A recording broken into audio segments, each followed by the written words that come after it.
Students, पिछले video में हमने पढ़ा कि कौन कौन से वो जगहें हैं जहाँ पे मिनरल्स पाए जाते हैं और कौन कौन से मिनरल्स कहाँ पाए जाते हैं। अब इस वीडियो में हमें पढ़ना है uses of mineral. Mineral use किस लिए किए जाते हैं? Minerals are used in many industry. Minerals are used for gems are usually hard. Mineral जो है बहुत सारी इंडस्ट्रीज में यूज किए जाते हैं। ऐसे मिनरल्स जो जेम्स बनाने के लिए, जो जिन्हें हम ज्वेलरीज में फिट करते हैं, जेम्स बनाने के लिए यूज किए जाते हैं, ऐसे मिनरल्स जो है वो बहुत ही हार्ड होते हैं। These are then set in various styles of jewelry। फिर उन्हें जो है ज्वेलरीज में फिट कर दिया जाता है। Copper is another metal used in everything from coin to pipes। Copper भी एक बहुत इंपॉर्टेंट मिनरल्स है जिसका यूज जो है हर जगह किया जाता है, पाइप बनाने के लिए, कॉइन्स बनाने के लिए। और उसके बाद से सिलिकॉन है। Silicon used in computer industries obtain from quartz. Silicon जो होती है वो कंप्यूटर चिप बनाने के लिए यूज की जाती है, जो कि क्वार्ट्ज एक चमकीला पत्थर होता है उससे मिलता है। तो इस तरीके से जो है बहुत सारे जो है मिनरल्स है और उनका अलग अलग यूज जो है होता है, अलग अलग फॉर्म में अलग अलग जगहों पर उनको यूज किया जाता है, चाहे डोमेस्टिक यूज के लिए या इंडस्ट्रियल यूज के लिए। नेक्स्ट हेडिंग है आपका कंजर्वेशन ऑफ मिनरल्स, यानी कि कंजर्वेशन ऑफ मिनरल्स। कंजर्व करने की जरूरत क्यों है मिनरल्स को?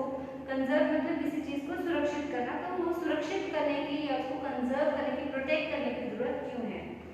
Minerals are a non renewable resources. It takes thousand of years for the formation and concentration of minerals. जो मिनरल्स होते हैं वो नॉन रिन्यूएबल जो है रिसोर्सेज होते हैं, यानी कि उसे दोबारा से रीयूज या रिन्यू नहीं किया जा सकता। और उसके फॉर्मेशन में जो समय लगता है वो बहुत ज़्यादा समय लगता है, थाउजेंड्स ऑफ ईयर लगता है फॉर्मेशन के लिए, उसको फॉर्म होने में और उसको जो है कंसंट्रेट होने के लिए जो है बहुत ज़्यादा समय लगता है। The rate of formation is much smaller than the rate at which human consume these mineral। जिस तरीके से पॉपुलेशन बढ़ते जा रही है और जो मिनरल्स हैं उनकी जो यूजेस जो है वो बढ़ते जा रहे हैं, और उसके कंपैरिजन में उसके जो फॉर्मेशन की जो स्पीड होती है वो काफ़ी स्लो है। जिस तरीके से जितने तेज़ी से हम उसको एग्जॉस्ट करते जा रहे हैं, जितने तेज़ी से उसको जो है वो ख़त्म हो रहा है या उसका जो कंजप्शन हो रहा है, उतनी तेज़ी से वो फॉर्म नहीं हो सकते। उसका फॉर्मेशन का जो प्रोसेस है या जो टाइम है वो बहुत ही स्लो है, बहुत ही धीरे उसको फॉर्मेशन या बहुत ज़्यादा समय लगता है उसको फॉर्मेट होने में। तो इस वजह से हमें जो मिनरल्स है उन्हें कंजर्व करने की ज़रूरत है। It is necessary to reduce wastage in the period of mining. जब माइनिंग की जाती है तो उस समय जो वेस्टेज होती है मिनरल्स की उसको रिड्यूस करने की ज़रूरत है, उसको कम करने की ज़रूरत है, ताकि हमारे जो मिनरल्स हैं वो वेस्ट ना हो, उसको वेस्टेज उसका ना हो। Recycling of metal is another way in which the mineral resource can be conserve. जो मिनरल रिसोर्सेज हैं उनको, मिनरल्स को रिसाइकिल किया जाना चाहिए। मान लीजिए कोई चीज़ हमने यूज़ किया, फिर उसको दोबारा से उसको रीयूज किया जाना चाहिए, किसी तरीके से उसे रिसाइकिल कर दिया जाना चाहिए ताकि वो दोबारा यूज में आ सके। और इस तरीके से जो कोल के जो डिपॉजिट हैं या जो मिनरल्स के जो डिपॉजिट्स हैं उनके ऊपर प्रेशर जो है वो धीरे धीरे कम हो, ताकि उनका जो कंजर्वेशन है वो आगे तक चल सके या वो फ्यूचर जनरेशन तक चल सके। तो इसलिए हमें जो है कंजर्वेशन जो है मिनरल्स का करना बहुत ही ज़रूरी है, नहीं तो वो क्या हो जा रहे हैं, धीरे धीरे एग्जॉस्ट होते जा रहे हैं और धीरे धीरे खत्म होने की कैटेगरी में पहुंच चुके हैं। अब बहुत ही अलार्मिंग सिचुएशन हो चुकी है। रिसोर्सेज जो है क्योंकि वो नॉन रिन्यूएबल रिसोर्सेज हैं जिन्हें रिन्यू नहीं किया जा सकता और उनका जो कंजप्शन है वो डे बाय डे बढ़ते जा रहा है। इस वजह से हमें मिनरल्स को कंजर्व करने की ज़रूरत है। नेक्स्ट हेडिंग है आपका पावर रिसोर्स। पावर रिसोर्स को देखिए एक छोटी सी स्टोरीज के थ्रू समझाया गया है। इस स्टोरी के थ्रू कि हमारे लिए पावर कितना ज़रूरी है, पावर पर हम कितने ज़्यादा डिपेंडेंट हैं। सनी's mother began her day by switching on geyser। Sunny की जो मदर है मतलब उसका जो दिन की शुरुआत ही गीजर ऑन करने से होती है। जैसे वो उठती है सुबह गीजर ऑन करती है। She ironed Sunny's school uniform before waking him up। School की जो यूनिफॉर्म है, सनी की स्कूल की यूनिफॉर्म है, उसको उठाने से पहले वो अपने बेटे की स्कूल की यूनिफॉर्म को प्रेस करती है। She then rushes to the kitchen to prepare a glass of orange juice for him in a blender. फिर वो जो है किचन की तरफ भागती है और जाते ही वहाँ पर ब्लेंडर ऑन करती है और ऑरेंज जूस जो है बनाती है सनी के लिए। Sunny, have you finished taking bath? अब वो सनी को उठा के पूछती है, सनी से पूछती है कि सनी क्या तुमने नहा लिया, अपना नहाना कंप्लीट किया? Come and have your breakfast. अगर तुमने नहा लिया हो तो कम आओ और अपना breakfast low. Call out mother while preparing breakfast on gas stove for Sunny. Mother जो है खाना बनाते हुए, सनी के लिए ब्रेकफास्ट बनाते हुए जो है वहीं से बोल रही है कि अगर तुम नहा चुके हो तो आओ अपना खाना खा लो, ब्रेकफास्ट कर लो। While going to school, Sunny forget to switch off lights and fan. जो सनी है वो स्कूल जाते समय जल्दबाजी में फैन और लाइट ऑफ करना भूल गया। When mother switched off them, she thinks that life in the city may be more comfortable, but its dependency on more and more gadget of which consume energy has led to a wide gap between the demand and the supply. जब वो माँ की नज़र पड़ती है कि fan और switch तो ऑन ही है, लाइट्स ऑन है, तो वो ऑफ करती है और मन ही मन सोचती है कि फाइनली लाइफ तो है सीरीज में, वो है तो बहुत ज़्यादा कंफर्टेबल, लाइट्स हो जाने की वजह से, तरह तरह की टेक्नोलॉजी होने की वजह से, पावर होने की वजह से लाइफ तो बहुत ज़्यादा कंफर्टेबल है और धीरे धीरे, लेकिन इससे क्या हमारी जो डिपेंडेंसी है गैजेट पे वो बढ़ती जा रही है और जितने ही ज़्यादा हम गैजेट्स पर, मशीनों पर जो है डिपेंडेंट हो रहे हैं, उतना ही ज़्यादा जो पावर है, जो एनर्जी है, उसका कंजप्शन जो है बढ़ रहा है। और इसकी वजह से क्या हो रहा है, धीरे धीरे जो गैप है पावर के सप्लाई का और पावर के जो है कंजप्शन का, वो धीरे धीरे बढ़ते जा रहा है, क्योंकि कंजप्शन के लिए जो डिमांड है, कहने का मतलब है पावर की जो डिमांड है वो तो दिन प्रतिदिन बढ़ते जा रही है, क्योंकि हम पूरी तरह से गैजेट्स पर डिपेंडेंट हैं। हर एक काम के लिए हमें मशीन की ज़रूरत है, हर एक काम के लिए हमें कहीं ना कहीं गैजेट की ज़रूरत है जो बिजली से, जो पावर से चलते हैं। तो इस वजह से पावर का जो डिमांड है वो तो बढ़ते जा रहा है, लेकिन सप्लाई जो है उतनी स्पीड से नहीं बढ़ रही है, जिसकी वजह से एक बहुत बड़ा गैप जो है इन दोनों के बीच में क्रिएट होते जा रहा है। With the advent of science and technology, the lifestyle are changing very fast. Advent यानी कि साइंस और टेक्नोलॉजी के आने की वजह से हमारी लाइफ तो कंफर्टेबल होते जा रही है और बहुत फास्ट होते जा रही है। पावर और energy play a vital role in our life. Power या एनर्जी जो है हमारी लाइफ में बहुत ही इम्पोर्टेंट रोल प्ले करती है। We also need power for industry, agriculture, transport, communication and defence. घरेलू काम के लिए, डोमेस्टिक यूज के लिए तो हमें पावर की जरूरत है ही, इसके साथ साथ हमें एग्रीकल्चर में भी, इंडस्ट्रीज में भी, ट्रांसपोर्ट और कम्युनिकेशन में भी हमें पावर की जरूरत होती है। Power resources may be broadly categorised as conventional and non conventional resources. जो पावर रिसोर्सेज हैं वो ब्रॉडली दो भागों में डिवाइड किए जाते हैं, conventional sources of energy and non conventional sources of energy. तो इस टॉपिक में या इस वीडियो में हमें कन्वेंशनल सोर्सेज ऑफ एनर्जी के बारे में पढ़ना है। हम जो है नेक्स्ट टॉपिक जो है हमारा वो है conventional sources of energy. Conventional sources of energy are those which have been in common use for a long time. Conventional sources of energy को हिंदी में परंपरागत जो है स्रोत भी कहते हैं। तो conventional स्रोत जो है या sources जो हैं वो ऐसे sources of energy है जो हम long time से, बहुत पुराने समय से जो है यूज में ला रहे हैं, जैसे फायरवुड, फॉसिल फ्यूल्स। ये दो मुख्य रूप से जो है मेनली जो है हम फायरवुड यानी कि लकड़ी और फॉसिल फ्यूल्स को जो है यूज में ला रहे हैं। तो कन्वेंशनल सोर्सेज ऑफ एनर्जी वो एनर्जीज होती हैं या वो सोर्सेज होते हैं जिन्हें हम बहुत पुराने समय से जो है यूज में ला रहे हैं। सबसे पहला है फायरवुड। सबसे पहला है, it is widely used for cooking and heating. ये ज्यादातर जो है खाना बनाने के लिए और हीटिंग प्रोसेस के लिए, आग सेकने के लिए सर्दियों में यूज किया जाता है। In our country more than 50% of the energy used by villager come from firewood. हमारे देश में, इंडिया में ज्यादातर जो एनर्जी, स्पेशली गांव में ज्यादातर जो एनर्जी यूज होती है उसका 50% जो है वो फायरवुड से आता है, लकड़ियों से आता है। Remains of plants and animals which were buried under the earth for millions of years got converted by the heat and pressure into fossil fuel।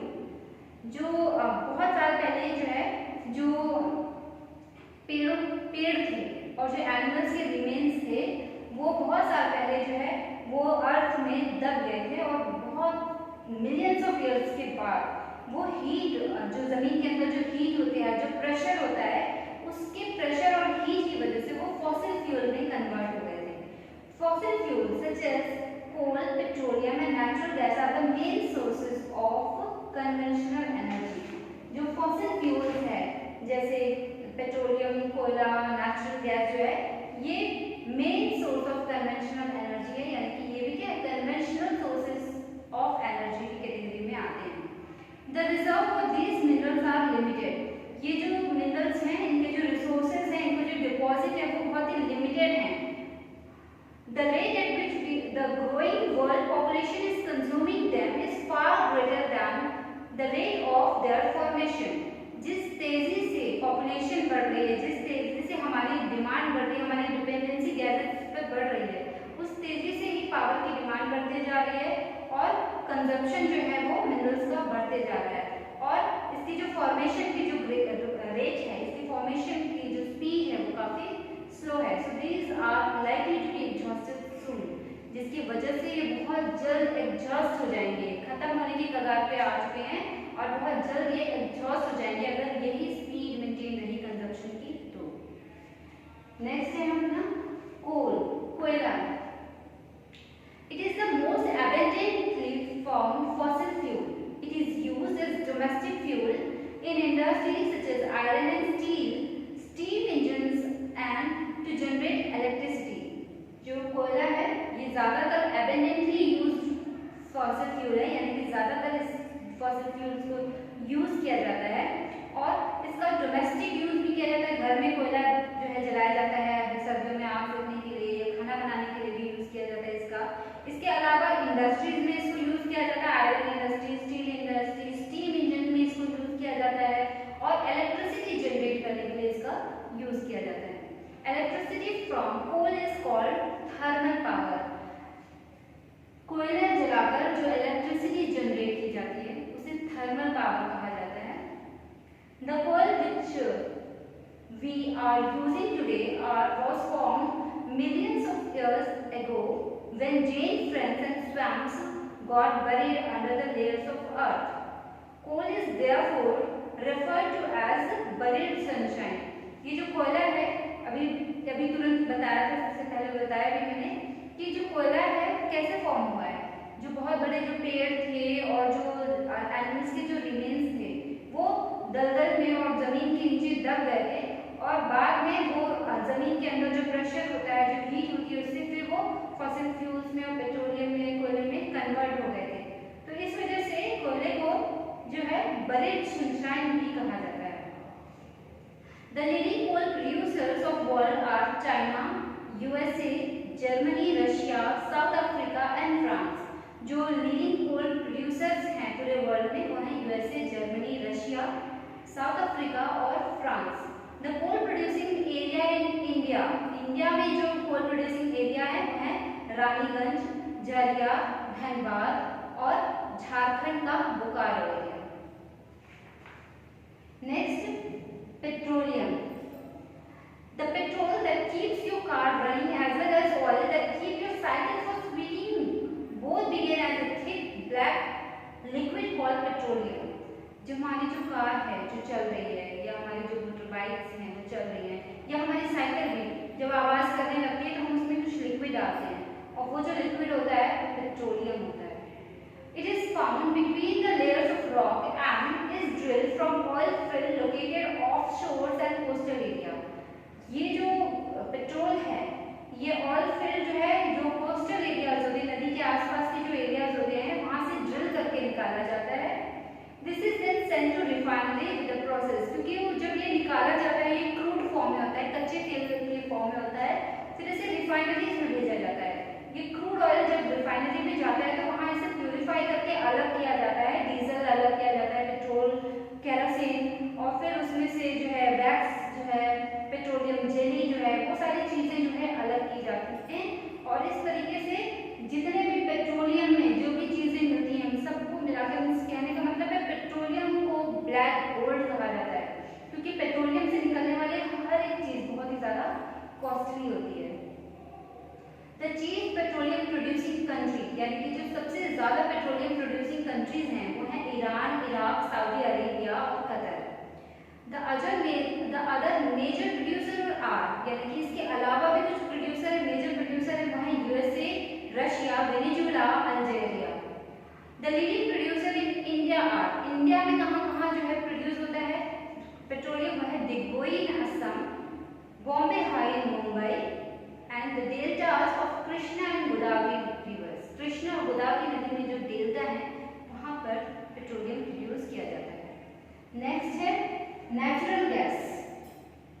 Natural gas is found with petroleum deposit and is released when crude oil is brought to the surface.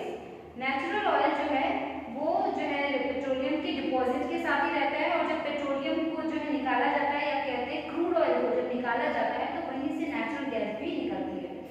It can be used as domestic and industrial fuel. इसे domestic use में भी लाया जा सकता है और industrial fuel के तौर पर भी यूज किया जाता है। Russia, Norway, UK and Netherland are the major producer of natural gas. जो रशिया है, नॉर्वे है, यूके, ये सारे जो है नेचुरल गैस के मेजर प्रोड्यूसर हैं। इंडिया में देखिए, in India Jaisalmer, Krishna Godavari delta, Tripura and some areas offshore in Mumbai have natural gas resources. Means Jaisalmer, Krishna Godavari delta, Tripura और मुंबई के जो ऑफशोर एरिया है वहाँ पे नेचुरल रिसोर्सेज जो है, नेचुरल गैस के रिसोर्सेज पाए जाते हैं। Very few countries in the world have sufficient natural gas reserve for their own. बहुत ही कम कंट्रीज ऐसी हैं जिनके पास अपने यूज के लिए, यानी कि अपनी कंट्री की टोटल पॉपुलेशन के यूज के लिए जितने नेचुरल गैस की जरूरत होती है उतना उनके कंट्री में मौजूद होता है। ऐसी बहुत कम कंट्रीज होती हैं जो अपने सफिशिएंट प्रोडक्शन करती हैं नेचुरल गैस का। तो इसके बाद है हाइडल पावर। हाइडल पावर देखिए, द रेन वाटर और river water stored in dam is made to fall from height. जो रेन वाटर होता है या रिवर वाटर को डैम बनाकर रोक दिया जाता है, और डैम बनाने के बाद उन्हें ऊपर से हाइट से फिर नीचे गिराया जाता है। The falling of water flow through pipes inside the dams over turbine blade placed at the bottom of the dam. जो ये पानी जब ऊपर से गिराया जाता है तो ये पानी पाइप्स लगे होते हैं, डैम के नीचे अंदर जो है पाइप्स लगे होते हैं, पाइप से होके जाता है, और इन पाइप्स के आगे फिर टरबाइन लगे होते हैं।